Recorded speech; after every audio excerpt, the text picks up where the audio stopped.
लो guys, तो आज मैं एक्सप्लेन करने वाला हूँ 2006 में आई मूवी द होस्ट का। ये एक Korean drama horror thriller monster वाली मूवी है जिसे देख के आपको काफी मजा आएगा। तो चलिए बिना किसी देरी के स्टार्ट करते हैं आज की ये मूवी एक्सप्लेनेशन।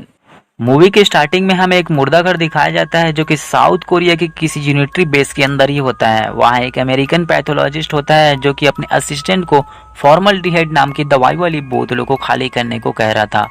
वो असिस्टेंट उस पैथोलॉजिस्ट से कहता है कि अगर इसे पानी में छोड़ दिया जाए तो ये आगे चल के हान नदी में मिल जाएगी, जो कि वहाँ के जीवों के लिए खतरनाक साबित भी हो सकता है।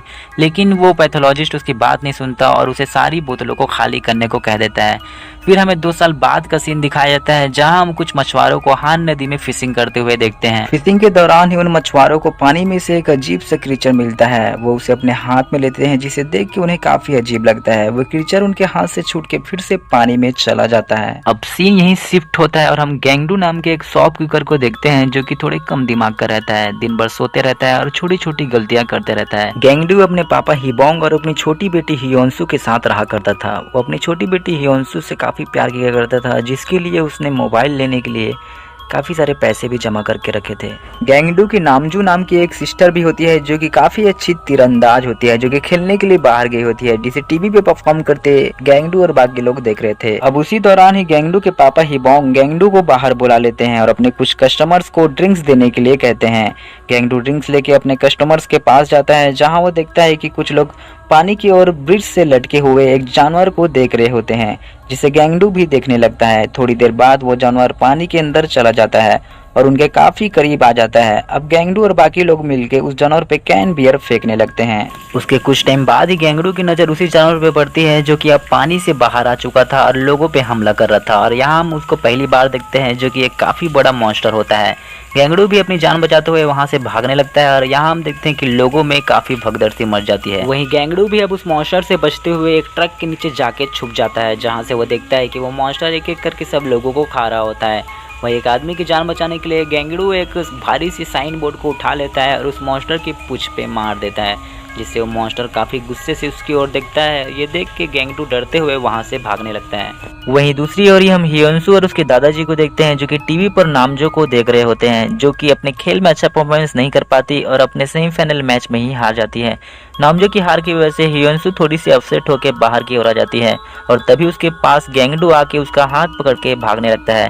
भागते हुए हियोन्सु गिर जाती है और उसी दौरान गैंगडू किसी दूसरी बच्ची का हाथ पकड़ लेता है। पीछे देखने पे उसे पता चलता है कि हियोन्सु तो अभी भी पीछे में है और वो मॉन्स्टर उसके पीछे आ रहा है। गैंगडू के सामने ही अब वो मॉन्स्टर हियोन्सु को अपने साथ लेके चला जाता है। गैंगडू उसे बचाने की काफी कोशिश करता है, लेकिन वो मॉन्स्टर हियोन्सु को लेकर काफी दूर चला गया था। अब सीन सीधे शिफ्ट होता है और हम देखते हैं कि पुलिस और मिलिट्रियों के द्वारा सिटी एरिया को सील कर दिया जाता है। वहीं दूसरी ओर ही कई लोगों की फोटोज लगी हुई होती है जो कि उस मॉन्स्टर के हमले में मारे गए होते हैं। उन फोटोज में हियोन्सु की फोटो लगी हुई थी, जिसे देखते हुए नामजो काफी रोने लगती है। नामजो वहां अपने भाई नामली के साथ आई हुई थी। अब गैंगडू और उसकी पूरी फैमिली हियोन्सु की मौत की वजह से काफी दुखी होते हैं। अब थोड़ी देर बाद ही वहाँ येलो सूट पहने एक आदमी आ जाता है जो वहाँ के सभी लोगों को वार्न करते हुए उनसे कहता है कि जो लोग उस मॉन्स्टर के संपर्क में आए हुए थे वो अपना अपना हाथ उठाए।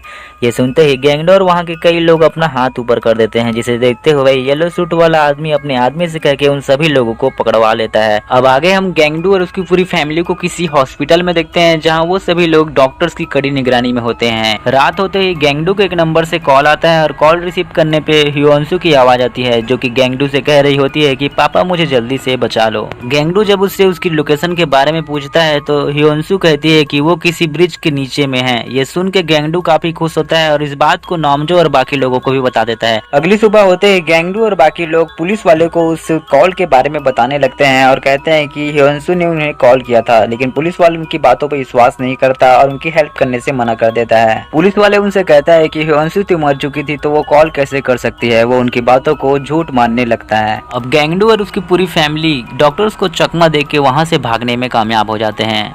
हिबोंग जब हॉस्पिटल में होता है तब उसने अपने एक पुलिस वाले दोस्त को कॉल किया था। अब वो सब उसी पुलिस वाले की गाड़ी को लेके वहां से भाग जाते हैं। वो अपने साथ कई सारी गन्स और हेल्प की चीजें भी अपने साथ ले जा रहे थे और जैसे ही वो सभी चीफ पोस्ट के पास पहुंचते हैं तो वहां एक पुलिस ऑफिसर उन्हें रोक लेता है और बिना किसी आईडी प्रूफ के उन्हें आगे नहीं जाने देता। अब हिबोंग गैंगडू से कुछ पैसे लेके उस पुलिस वाले को दे देता है और कहता है कि इन पैसों से काम चला लीजिए। वो पुलिस ऑफिसर उनकी बात मान जाता है और उन्हें वहां से जाने दे देता है। वहीं दूसरी ओर ही हम उस ब्रिज के नीचे दो येलो सूट वाले लोगों को देखते हैं जिनका सामना उस मॉन्स्टर से हो जाता है। वो मॉन्स्टर उन पे हमला करके उन्हें भी अपने साथ ले जाके उसी ब्रिज वाली जगह में रख देता है।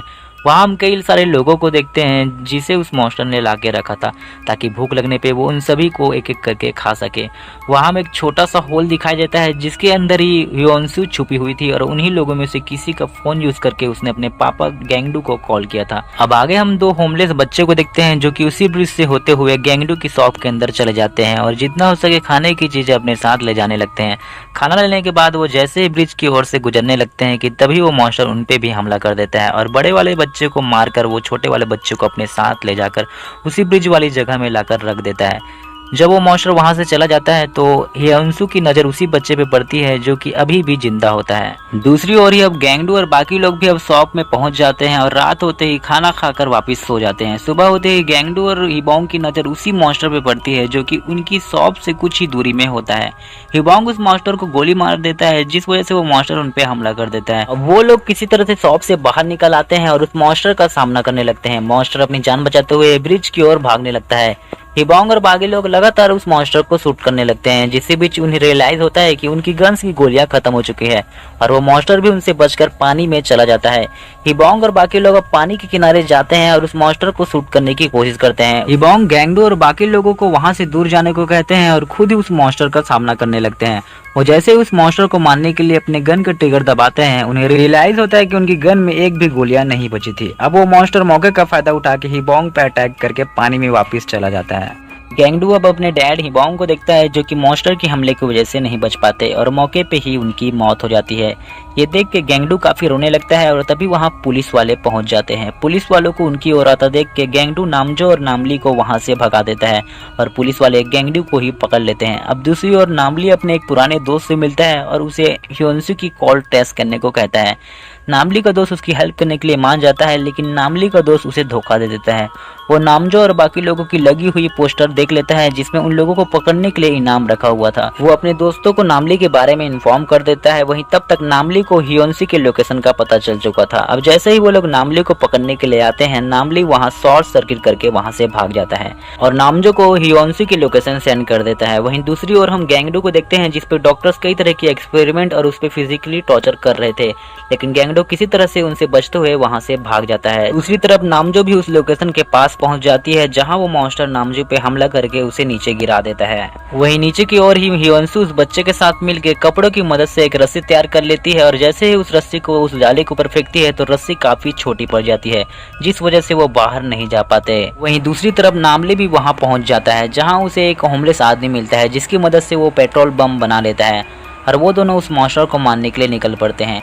गैंगडू भी उस लोकेशन तक पहुंच जाता है। वो जैसे ही ह्योन्सू को लेने जाता है मॉन्स्टर आके ह्योन्सू और उस बच्चे को अपने साथ लेके वहां से भाग जाता है। दूसरी तरफ हम कई लोगों की भीड़ देखते हैं जहां लोग पुलिस वालों और डॉक्टरों के खिलाफ नारे लगा रहे थे कि आखिर क्यों उन्होंने गैंगडू के ऊपर इतना अत्याचार किया। अब उसी दौरान ही हम देखते हैं कि वो मॉन्स्टर उन सभी के पास आ जाता है जिसे देख के लोग डर के भागने लगते हैं। अब गैंगडू नामजो और नामली भी वहां आ जाते हैं। हम देखते हैं कि साइंटिस्टों ने एक काफी बड़ा गुब्बारे जैसा एक विशालकाय जहरीली गैस बनाई हुई थी जिसकी मदद से वो मॉन्स्टर को पकड़ना चाहते थे। उस दवाई को उस मॉन्स्टर के ऊपर गिरा देते हैं जिससे वो मॉन्स्टर बेहोश होकर जमीन पे गिर जाता है। उसी दौरान गैंगडू ह्योन्सू और उस बच्चे को मॉन्स्टर के मुंह से बाहर निकाल लेता है लेकिन तब तक ह्योन्सू मारी जा चुकी थी लेकिन वो छोटा बच्चा सेजू अभी भी जिंदा था। अब वो मॉन्स्टर होश में आते ही उन पर हमला करने लगता है और तभी हम उसी होमलेस इंसान को देखते हैं जो कि नामली के साथ आया था। वो डिब्बे का सारा पेट्रोल उस मॉन्स्टर के मुंह में डाल देता है। अब मौके का फायदा उठाते हुए नामजो अपने तीर में आग लगा के उस मॉन्स्टर के ऊपर वार कर देती है जिससे वो मॉन्स्टर जलते हुए मरने लगता है और अपनी जान बचाने के लिए पानी की तरफ भागने लगता है लेकिन उसी बीच ही गैंगडू उसके सामने आके उसके मुंह में एक नुकीला पाइप घुसा देता है जिससे वो मॉन्स्टर वहीं मारा जाता है। अब गैंगडू का बदला भी पूरा हो जाता है। वो मॉन्स्टर भी मारा जा चुका था लेकिन उसने कई सारी जानें ले ली थी। सेजू जो कि होमलेस बच्चा होता है गैंगडू उसे अडॉप्ट कर लेता है और अपना बेटा बना लेता है। अब सीन सीधे शिफ्ट होता है और हम कुछ सालों बाद गैंगडू को देखते हैं जो कि अभी भी अपने डैड हिबोंग और अपनी बेटी ह्योन्सू को मिस किया करता था। वो एक अच्छा डैड बन चुका होता है और सेजू का काफी ख्याल रखता था और यहीं ये मूवी खत्म हो जाती है। तो कैसी लगी ये मूवी एक्सप्रेशन जरूर बताइएगा। वीडियो अच्छा लगा हो तो वीडियो को लाइक कर दीजिएगा, चैनल को सब्सक्राइब कर दीजिएगा। मैं मिलूंगा आपको नेक्स्ट वीडियो में, तब तक के लिए बाय बाय।